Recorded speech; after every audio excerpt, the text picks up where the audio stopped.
Y ahora es miércoles 28 de julio y como decía, tenemos un invitado especial. Para todos ustedes es invitado, pero para nosotros tenemos el placer, es nuestro pastor general de la iglesia Faro de Luz y este día estará compartiendo la palabra con nosotros. Pastor Restinos, le dejo el puesto. Muchas gracias, Glenda. Dios bendiga a todas las damas y tal vez algún otro varón que pueda estar conectado en esta mañana. Le damos gracias a Dios porque nos permite empezar un día más, nos permite poder estar en salud y nos permite poder congregarnos en esta conexión virtual que se transforma en una conexión espiritual cuando usted se dispone a buscar de la presencia del Señor. Y realmente nos sentimos muy bendecidos, siempre respaldados por ustedes. Y digo respaldados porque en el templo siempre hay un pequeño grupo de varones, hay algunas damas también que llegan, pero ese pequeño grupo nos hemos sentido siempre muy respaldados por todas ustedes que se han mantenido firmes aquí buscando del Señor. Yo quiero en esta mañana, antes de que usted se vaya a trabajar, antes de que usted empiece sus labores en el hogar, antes de que haga lo que tenga que hacer, quiero compartir algunas condiciones para ser llenos de la presencia de Dios. El día de ayer estuve compartiendo una enseñanza en el programa Un Consejo, un mensaje para la familia. Y algunos de los hermanos después me pidieron hermanas más que todo, me pidieron que lo compartiera hoy en la mañana. Pero quiero compartir mejor esta parte. En la próxima, cuando tal vez me den la oportunidad, voy a compartir esa otra enseñanza. Esta enseñanza la tenía para hoy y quiero dejárselas a ustedes. Está basada en ese Salmo 42. El Salmo 42, en sus inicios, el Salmo como tal, en su origen, era un solo Salmo, Salmo 42 y Salmo 43. Y para darle un pequeño enfoque del contexto del Salmo, fue un Salmo escrito por los hijos de Maxkill, pero en realidad fue originalmente escrito por David. Y cuando David se dispone a escribir este salmo, lo hace cuando la ciudadela de Sión, Jerusalén, ha sido invadida por su propio hijo, por su hijo Absalón, que le quiere arrebatar o le arrebata el reino. Y David tiene que salir huyendo de Jerusalén. David sale huyendo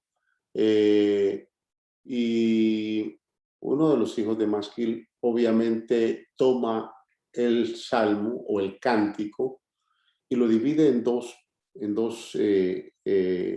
fases. Por eso es que más adelante nosotros ya en nuestra Biblia vemos que existe el Salmo 42 y el Salmo 43, pero originalmente eran un solo salmo. Pero lo que inicialmente me llama la atención es la razón por la cual se escribe el Salmo. David obviamente está huyendo de su hijo, no quiere que se derrame sangre en Jerusalén y por eso no le hace guerra a su hijo. Sin embargo, la persecución se vuelve muy, muy intensa y entonces David, Dios lo inspira, el Espíritu Santo lo inspira y empieza el Salmo en el verso 1, como el ciervo brama por las corrientes de las aguas.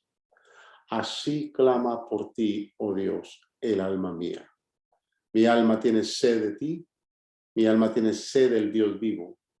¿Cuándo vendré y me presentaré delante de Dios?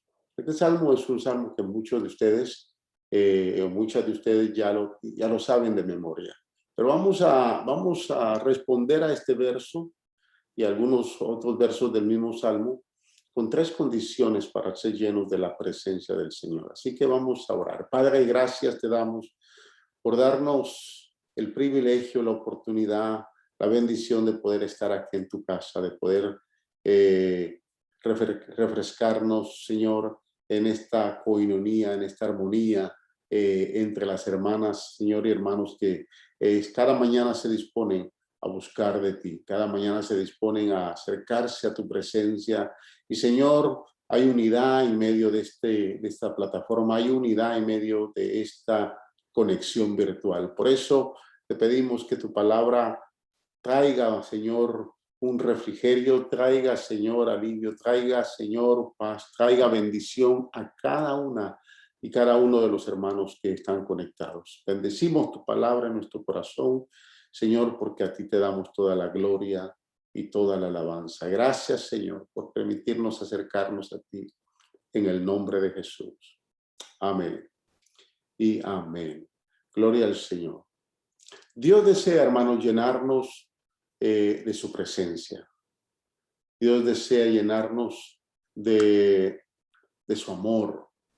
En este domingo pasado tuvimos un mover muy lindo en nuestra iglesia y yo le daba gracias a Dios por el mover que se dio, porque una de mis oraciones muy fuertes a diario es que Dios llene,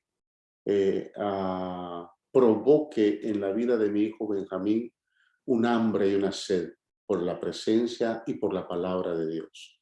Tengo años orando porque Dios provoque en su corazón hambre y sed de su presencia y de su palabra.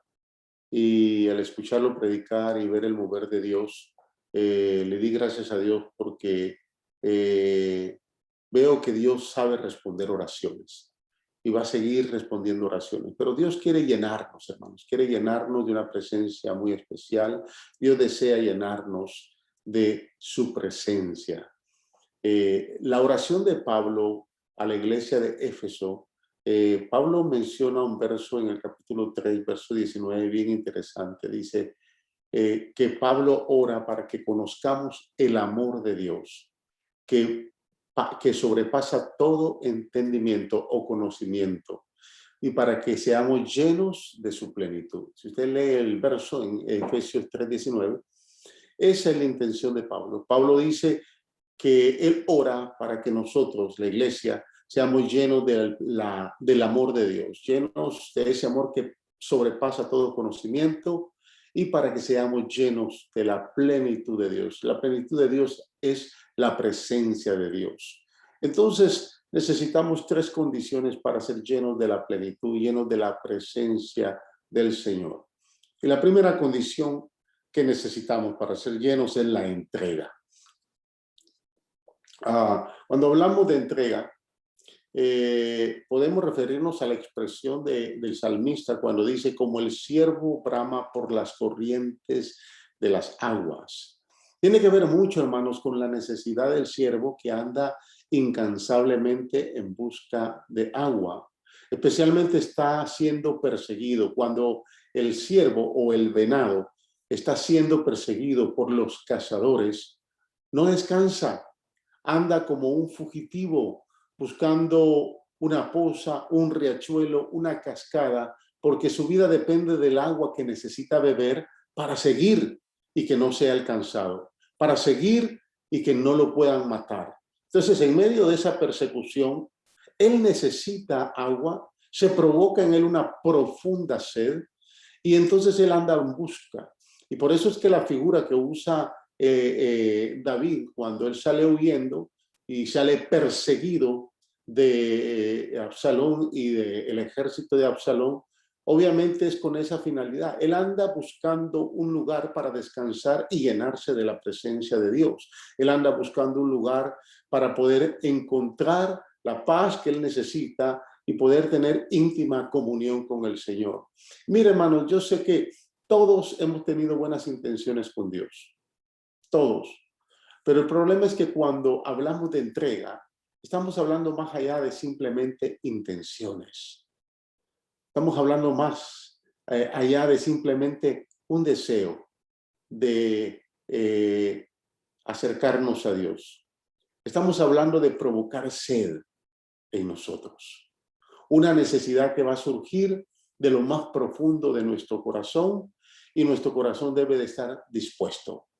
O sea, no importa en qué circunstancias estemos, si hemos provocado sed, o mejor dicho, si el Espíritu Santo ha producido sed en nosotros por la presencia del Señor, nuestro corazón debe de estar dispuesto. Es interesante hoy ver un número de 34 damas en esta plataforma, en esta conexión virtual. Quiero decirles que es un logro extraordinario. ¿Por qué? Porque después de más de un año, cuando empezó esta dinámica de oración hace un año atrás, un poquito más con la pandemia, al principio mirábamos un buen grupo de damas, o sea, mirábamos 40, 50, hasta 60 damas, o tal vez un número más. Algunas estaban descansando, otras pues obviamente están trabajando de casa, los niños no iban a la escuela, etcétera. Muchas razones que permitieron que muchas damas pudieran conectarse. Ahora, fíjese, cuando hablamos de entrega, estamos hablando de algo que va a permanecer. A mí me ha pasado, yo he visto en las mañanas en la capilla, en la iglesia, yo llevo más de aproximadamente 25 años con esa disciplina de oración en el templo. Y aquí en la iglesia llevamos casi 15 años. Entonces, cada vez yo veo que se aumenta un grupo, tienen 2 o 3, 4, 10, pero de repente se mantienen siempre los 2, 3 o 4 personas. ¿Por qué? Porque son los que siempre han tenido el corazón dispuesto. No importa qué es lo que pase. No importa qué circunstancias me toca vivir. No importa si hoy se me hizo tarde o si por alguna razón hoy, no, yo voy a disponer mi corazón para estar ahí. Yo voy a disponer mi corazón para entregárselo al Señor. Cuando vemos aquella película de la Pasión de Cristo, creo que todos la vieron, una película ya bastante antigua, pero cada vez que la dan a mí me gusta verla porque es bien interesante cómo Mel Gibson desarrolló esa producción. Pero fíjense, los que asesoraron a Mel Gibson en esa producción me llamó la atención mucho porque, bueno, yo soy de los que me fijo en todo.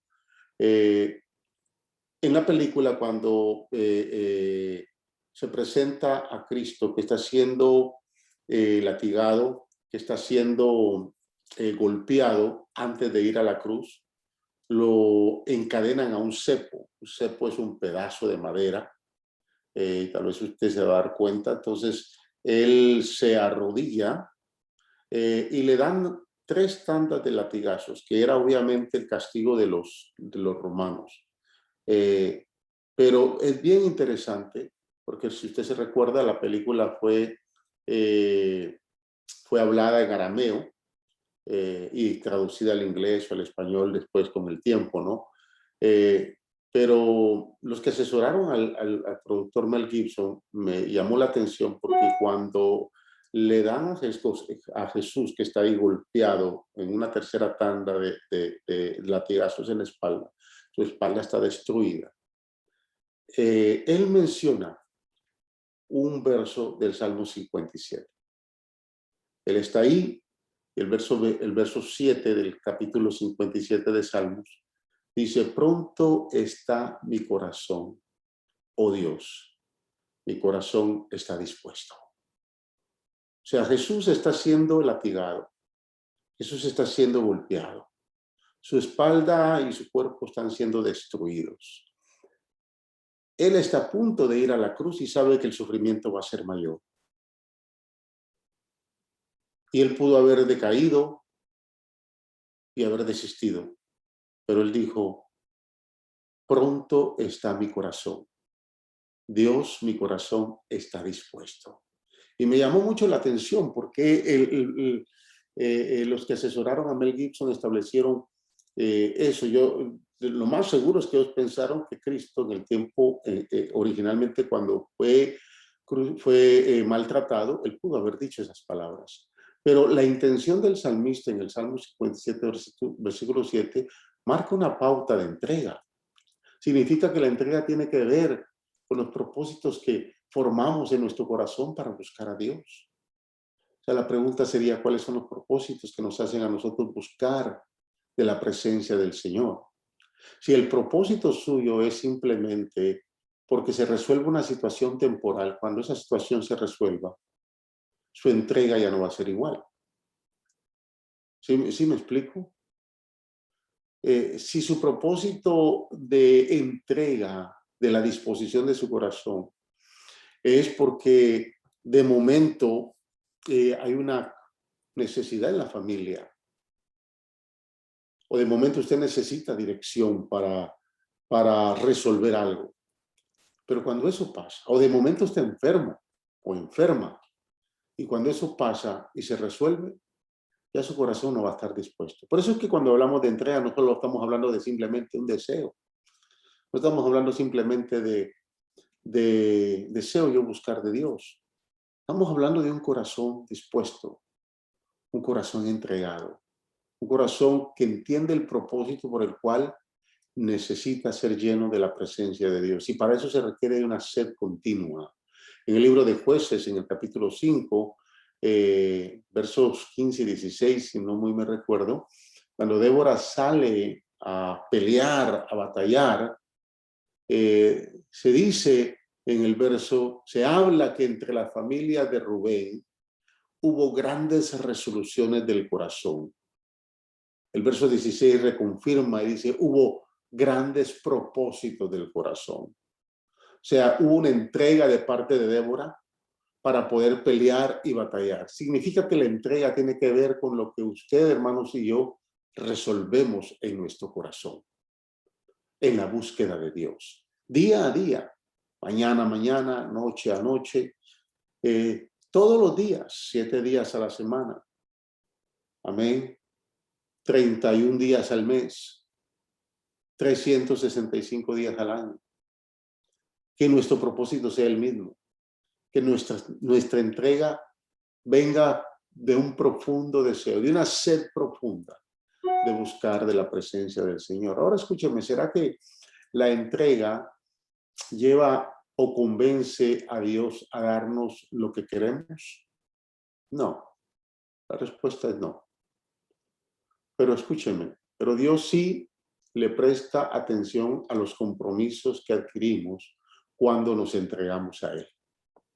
Dios sí le pone atención a los compromisos, al corazón dispuesto que nosotros tenemos cuando buscamos de su presencia. O sea, la entrega entonces, amadas hermanas, es el fundamento de todo lo que sucede en el reino de Dios, de todo lo que sucede en la iglesia. Dios ha visto ya mucho la mediocridad de muchas vidas, la mediocridad de muchos corazones, como algo falso y no genuino. Y hay mucha gente que dice ser o querer buscar de Dios, pero realmente su vida es muy mediocre en el patrón que debe de formar para poder entonces de alguna manera entregarse a Dios. Por eso es que el Señor extiende la invitación. Allá en Juan, capítulo 8, cuando se está celebrando el último gran día de la fiesta, dice el Señor, el que tiene sed, venga a mí. Porque Él quiere llenarnos de su presencia, de la plenitud de su poder, de la plenitud de su gracia, de la plenitud de su amor. Él quiere entregarnos, llenarnos. Entonces necesitamos ser llenos. La primera condición para ser llenos de la presencia de Dios es la entrega. No simplemente un deseo, sino una actitud de corazón dispuesta, ferviente, continua, a diario, para ser llenos de el amor de Dios, de la presencia del Señor. La segunda condición es el abatimiento. El salmista se pregunta, ¿cuándo podré presentarme ante Dios? Al final del verso 1.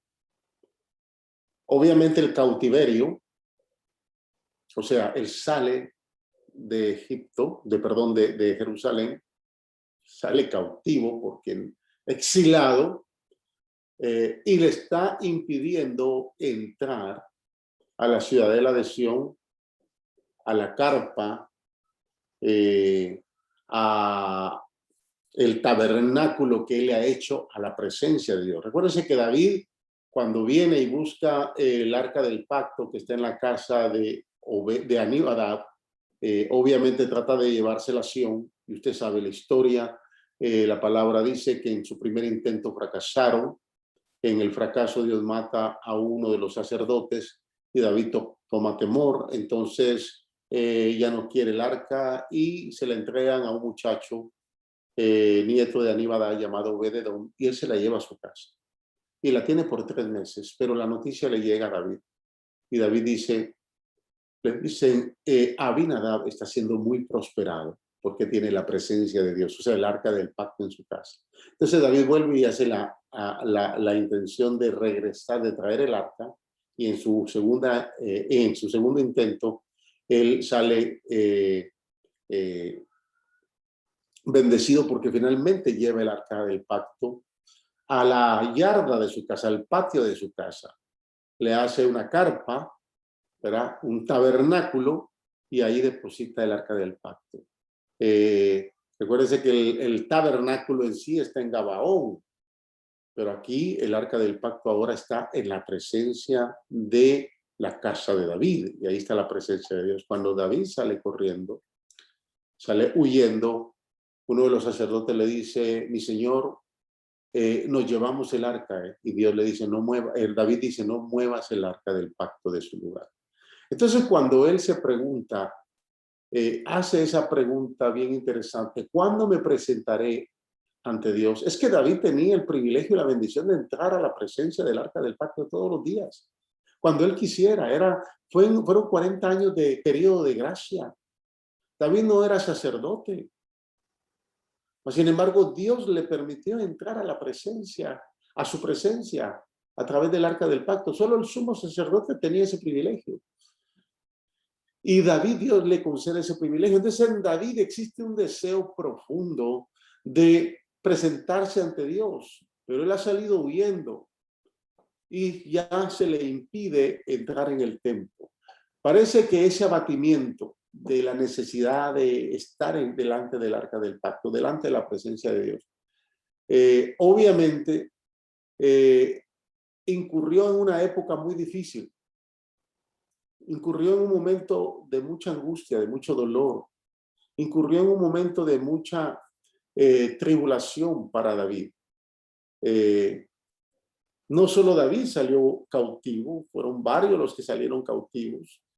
Y cuando usted lee el principio del verso 1 del capítulo 43, se va a dar cuenta que hay descendientes de Leví, de los hijos de Coré, que también habían sufrido la dicha invasión por Absalón. Ahora, en los versos del 3 al 6, presenta a David una serie de clamores y circunstancias que lo hacen estar lejos de Dios.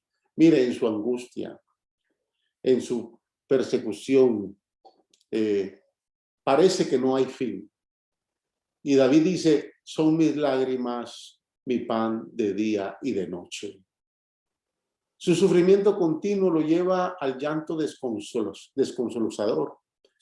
Él dice, recuerdo esto y me deshago en llanto. O sea, mire la condición del sufrimiento de David. Obviamente la burla de aquellos que lo están persiguiendo, y en este caso su propio hijo Absalón, ¿verdad? Lo hace a él preguntarse cuando dice, ¿dónde está tu Dios? Los recuerdos de cuando él lideraba a las multitudes a alabar a Dios, o sea, cuando venía con el arca del pacto danzando y el pueblo adoraba a Dios y él iba liderando al pueblo para adorar a Dios. Dice la Biblia que él se desgarra de sus ropas delante de la presencia de Dios, se humilla delante de la presencia de Dios, adorando, danzando, saltando en la presencia del Señor, que es criticado hasta por su propia esposa, la hija de Saúl. ¿Por qué? Porque ella vea que él es avergonzado ante el pueblo, mas sin embargo, él lo que le dice es que yo he sido humillado delante de la presencia de Dios. Entonces, de momento, están esos recuerdos de cuando él lideraba al pueblo de Israel en adoración o en búsqueda de la presencia del Señor. Y de momento reconoce que no hay razón para la angustia, siempre y cuando él ponga su esperanza y confianza en el Dios de su salvación. Por eso es que el abatimiento es importante como una condición para buscar o ser lleno de la presencia del Señor. Él empieza a hacerse una serie de preguntas. El salmista dice, ¿por qué me voy a inquietar? ¿Por qué voy a inquietarme? ¿Por qué me voy a angustiar? En Dios, él mismo responde, en Dios pondré mi esperanza y todavía le voy a alabar. Él es mi Salvador y Él es mi Dios. O sea, el abatimiento tiene que llevarnos a mantener esa sed persistente, esa sed continua de buscar, de esa entrega continua de buscar de la presencia del Señor. Ayer decía yo la necesidad de mantener la gracia de Dios porque la podemos perder. La amargura de corazón nos hace perder la gracia de Dios. Y explicaba en el libro de Hebreos, en el epístola a los Hebreos capítulo 12, algunas razones que el Señor nos enseña para mantener la gracia y de tener cuidado, de no perderla. Pero ¿sabe cuánto muchas veces nosotros el abatimiento nos hace también alejarnos de la presencia de Dios? Algunas personas cuando están abatidas, en vez de acercarse más a la presencia de Dios, lo hacen despreciar o renegar muchas veces a Dios, porque no entienden su situación, no entienden por qué están pasando las cosas. Reniegan de Dios, reniegan de la iglesia, reniegan de todo el mundo. Y se alejan. Mucha gente se ha alejado del Señor. Pero el abatimiento tiene que ser un deseo profundo de que en medio de esa necesidad podamos entonces estar cerca de la presencia del Señor. Por último, la tercera condición es el vaciamiento. Pero ¿cómo se va a llenar? Escúcheme, hermanas, ¿cómo podemos llenar un vaso lleno? Es imposible. ¿Verdad que no? A un vaso de agua, usted no lo puede llenar cuando ya tiene mucha agua. Entonces, ¿qué tiene que hacer para volver a llenar ese vaso de agua? Tiene que vaciarlo, ya sea porque se tome el agua o la tire. Pero el agua tiene que estar nuevamente vacía. El vaso tiene que estar vacío para que vuelva a ser lleno. Ahora, miren, si usted fuera invitado o invitada a comer con el presidente de los Estados Unidos, no con el presidente, porque mucha gente, este viejito no lo quiere y vamos a dejarlo quieto a un lado ahí. Pero si usted es invitado a comer, ¿verdad?, con una persona muy importante y es en el mejor restaurante de Houston, y usted sabe que para usted es un privilegio poder atender esa cita, usted va a ir a comer. Entonces usted no pasa primero por McDonald's o por Burger King o por Pizza Hut y se llena de cualquier comida barata, ¿verdad que no? Usted va a ese lugar especial, usted va a ir a comer, usted quiere llegar vacío o vacía. Usted no pasa picando ahí una hamburger, porque cuando llega, usted va a llegar lleno. Pero sabe, hermanas, ¿cuánto de nosotros llegamos a la mesa del banquete de la presencia del Señor con los estómagos repletos de comida barata y el corazón lleno de cosas que están lejos de ser las mejores? Y entonces esperamos que Él nos bendiga con lo mejor que Él tiene. Dios no nos va a llenar cuando nuestra vida está llena de orgullo, de falta de perdón, de amargura, de tristeza, de aflicción, de rebeldía, de desobediencia, de muchas otras cosas más. Dios no nos va a llenar. Así querramos nosotros buscar más y entregarnos más. Llegamos llenos de enojo, llegamos llenos de ira, llegamos llenos de amargura. Y Dios no puede llenar un vaso de esa manera. Necesitamos vaciarnos. Es hora de que saquemos de nuestra vida todo lo que Dios no haya puesto en ella.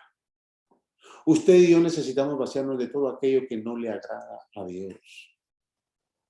De todo aquello que a diario puede impedirnos que seamos llenos de la presencia de Dios. Mire, se dice que el estadounidense promedio habla 9 millones de palabras al año. 5 millones de ellas son las palabras yo, mi, mío. Esta estadística es sorprendente. Nos dice algo acerca del espíritu de la época en la cual vivimos. La época del egoísmo, la época del orgullo. La solución de Dios al egoísmo y al orgullo es la muerte a nosotros mismos. Pablo dijo allá en Efesios capítulo 4, versículo 22, Pablo señala algo bien interesante. Pablo dijo, despojaos del viejo hombre, que está viciado, hermanos, conforme a todos los deseos engañosos. Despojémonos del viejo hombre, que está viciado, conforme a los deseos engañosos.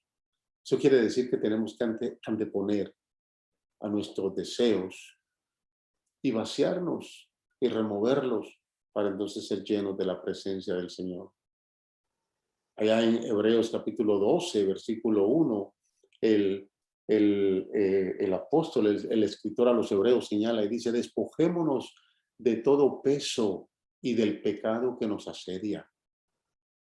O sea, tenemos que despojarnos, tenemos que vaciarnos de todo aquello que no permite que seamos llenos de la presencia de Dios. A veces Dios tiene que poner un aguijón en nuestra carne, como se lo puso a Pablo. Allá en 2 Corintios capítulo 12, versículos del 7 al 9. Si usted lo tiene, voy a leerlo. Mire, esta escritura es bien especial.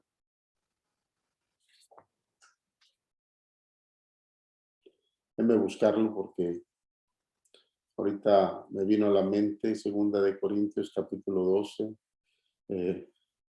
versos del 7 al 9.